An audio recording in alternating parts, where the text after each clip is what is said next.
Mara ghafla kutokea kijana ambaye anatokea hivyo, lakini sasa unajua mapenzi nayo ni ile ile, huwezi iepa. Jamaa anakuja anajiongea lakini kufua dafu. Jamaa anachomoka lakini anazidi kujituma, anajituma. Huyo jamaa kuja anamleta kidogo tu hapa kuja ajiongee tena, lakini bado ngoma inazindikana. Jamaa anarudi mara pili, bado inazindikana. Sasa jamaa kama hapa nimejituma sana kimaisha. Huyo jamaa amejituma mpaka ikafika sasa mahali jamaa akapata pesa sana. Jamaa akapata pesa.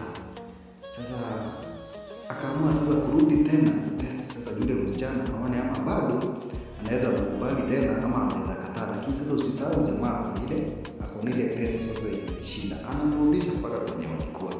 Aone ama yule msichana atisa atakubali jamaa tena. Jamaa anajaribu msichana asimame, lakini anamwambia bado hapa kijana. Jamaa anajaribu tena, lakini jamaa kwenda anaona hapana, sio tena. Kazi anachapa. Jamaa huyo anajituma. Kaamua siku moja, hebu nitaenda kumwambia ukweli sasa. Lakini naye wasichana ni nani? Wao ni wale mambo ile ngoma ile